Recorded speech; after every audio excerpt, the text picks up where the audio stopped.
Oh well. I never said I was a singer. I always said I was the what? I know something about Greek, and that's about it. Lionel, you're a good tenor. Don't say that. We couldn't do without him in the choir, I tell you. The altos sit in front of you, and we know how you can sing. Yeah. Well, now I'm not singing in front of you guys anymore, and the acoustics are better in front of the choir loft. Did you notice that? Yes. Yeah. I can hear you now. Well, it's nice. I like that. We were getting muffled back in the back, so Yes, we maybe it's a were. good thing that we're up in the front. But I do miss you ladies, so Yes, I know. oh well. At least there's nobody thumping on me on the back of the head. Well, we've been talking about Matthew, and Tammy told me that I couldn't skip over some of the things that I skipped over last week, so maybe I'll try to hit them. But if you forgot in the last class, because we had to skip a class because I wasn't here, I was at a wedding, and it was a fun time. It was a great trip in the airplane. But, you know, this class focuses on linguistics and history and culture, and that's the kind of thing. So that's what we point at as the times and the culture. And I can't emphasize, it's impossible for me to emphasize any more than I have, that Matthew is a cohesive document. It is a logos to telos. You remember, as we talk about Greek literature. Greek literature is in this period. Greek literature is always logos to telos. This is the way I diagram it, meaning that it's a logical argument to an unspoken telos. It always points that way. The whole of the book of Matthew is like that. And if you didn't figure it out already, I'm going to go into the next narrative. The next narrative chapter is chapter 10. If you've read it, you may be confused by it. That's cool. I'm going to help you understand it, because you've got to understand that it is a complete, the logos to telos is complete. So it starts with the character of Christ, of the Christ. The character of the Christ, we have the Sermon on the High Place, and that's the first discourse. We have the thesis of Matthew that's between these two. And then we get into, what do? We did the narrative. This is not a narrative, we're doing the second discourse. This is the first discourse. The second discourse is chapter 10. It's sometimes called the missionary discourse. That is not a correct explanation, but that's all right.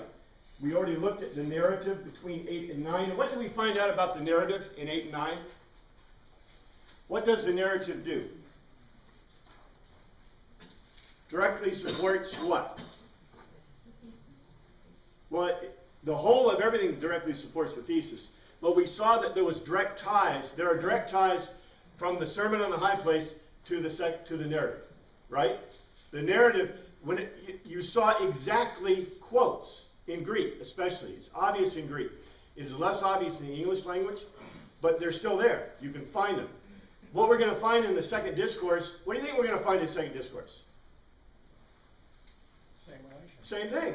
Direct connections, exact direct connections between the second discourse and the Sermon on the High Place, which has direct connections to what?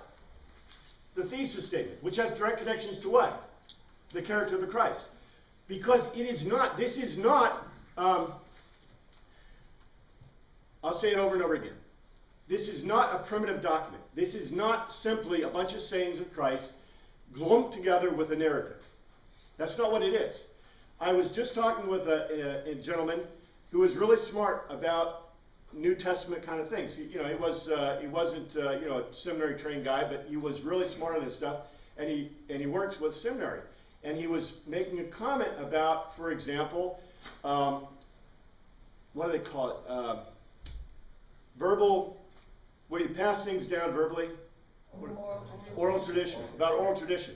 And I said, do not even begin to speak about oral tradition and New Testament documents. Why? Well, the documents, the concept of oral tradition is we're talking about a primitive culture that is trying to pass on something within a primitive culture. Like, for example, Indians had the American Indians were Stone Age tribes that had no written language. They were not literate at all. No literate tribes in North America. They had an oral tradition because they were non-literate. In the Greek culture we're talking about, in the culture of the Hebrew and the Greek, this Hellenized culture is what? A fully literate culture. So when we begin to talk about an oral tradition, now remember, all their documents are mnemonics. They're memorized documents. But they have a strong tradition that is literate. So we have a strong literate tradition, right? Do we ever talk about our oral tradition? If somebody begins to tell you a story that's really neat, what do you tell them in our culture? Write it down, right? The reason there's a problem when you start talking about oral tradition is because what does it presuppose about the gospel documents if they are based in an oral tradition? It's a primitive document, like a sayings document, like a Gnostic document that's just written down in sayings, right? Unconnected. But it's not an unconnected. Can you see how complicated this document is? This is not a bunch of sayings about what Christ said. It's not a bunch of stories about what Christ did.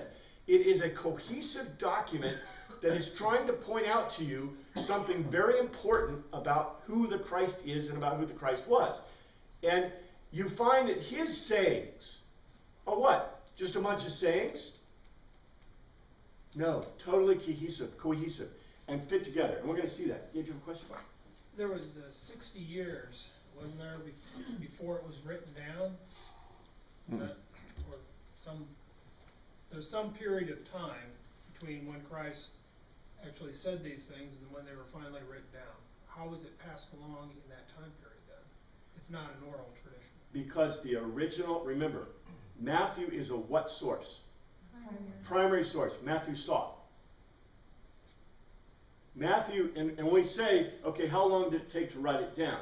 Okay, death of Christ, and I haven't, I should do the charts. I should always do the timelines. Because we've got the death of Christ well set in about 33 AD. 33 AD we know, okay, that was the death of Christ. He's about 37 years old, because remember, 5 to 6 BC is when he was born. So this is his death. When was Matthew written? When is the earliest document in the New Testament written? 52. 65. 52 BC. Now 52 BC is Thessalonians, 1 Thessalonians. Remember we studied Thessalonians actually. So 52 BC, or 80, sorry, 80, the Common Era, 80. So 52, that was Paul. Okay, we know that the Gospel of Matthew is written before the destruction of the temple. 70 AD, right? 70 AD. So when can it be written?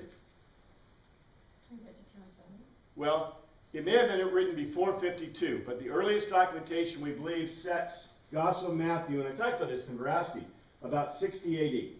60 AD, even those who are the secular scholars will agree that Matthew was written at least around 60 AD. That's the latest. Okay, because of the time stamps in the document. There are time stamps in the document that are obvious. But we believe the very first document ever written was the Didache. The Didache was probably written maybe the 40s. 40 AD, possibly. Maybe a little bit later, maybe 45 AD. The Didache is very evident. We've got a couple of Psalms. The Didache is evident in in the Lutheran prayer book and in the service book. It's in every service book of every liturgical practice church in the world. Because Didache was subsumed. We only found copies of it later when we started looking for them. But Didache has the first time the Lord's Prayer. The Lord's Prayer is in the Didache. Okay, if the Lord's Prayer is in Didache, and the Didache is first, it means what? Matthew is, either the tradition, not tradition, that's not the right word. Christ actually used how to worship God. Remember we said it wasn't just how to pray, but how to worship God. So the Didache around 40 AD, which means possibly Matthew could have been written as early as the 50s or 40s. Okay? Which means how far is it between that and the death of Christ?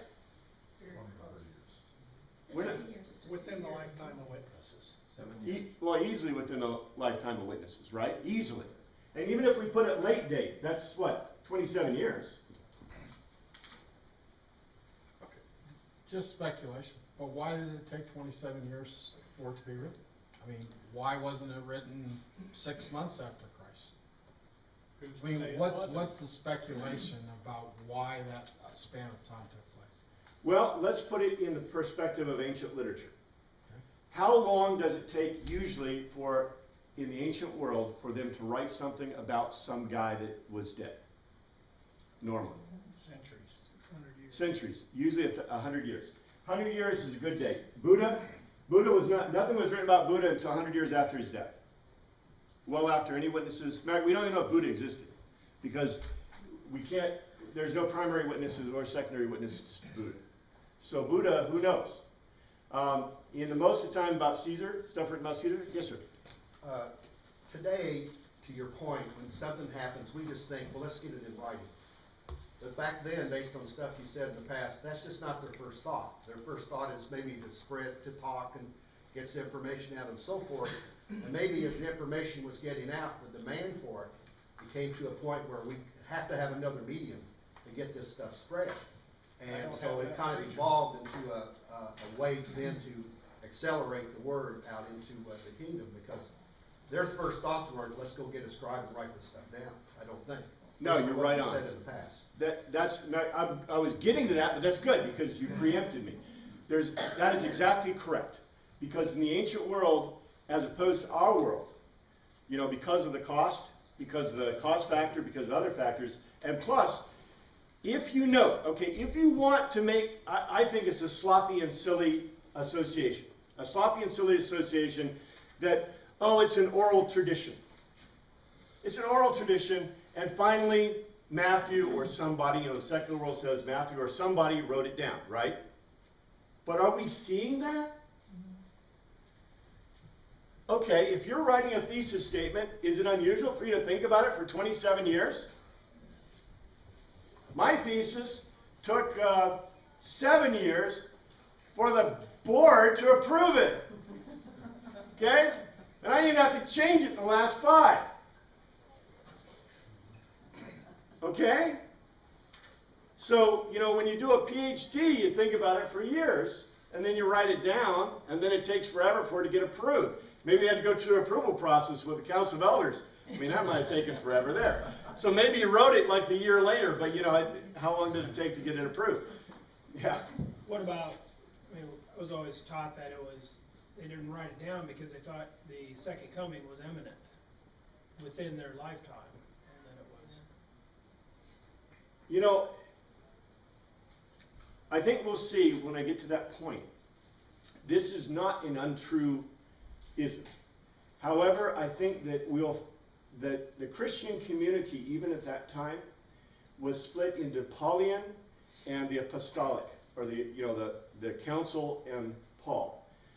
Paul was really kind of to a degree, pusher of this idea that the second coming was imminent. When that is not really what Christ said. And you don't find that in the Gospels. You find the exact opposite in the Gospels. That the real we're going to see that in this Matthew account when we get to it, that the point in the second discourse. Because where is the Son of Man? Where's the Son of Man? According to Matthew, where is the Son of Man?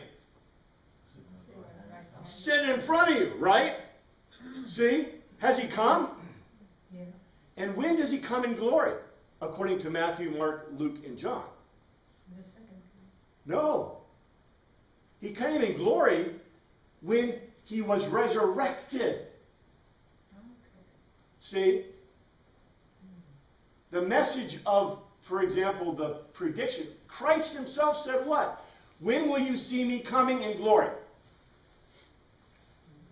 In this generation. Was he lying? You either have to take him at his word or you have to say he's a liar. If you take him at his word, if he's a prophet,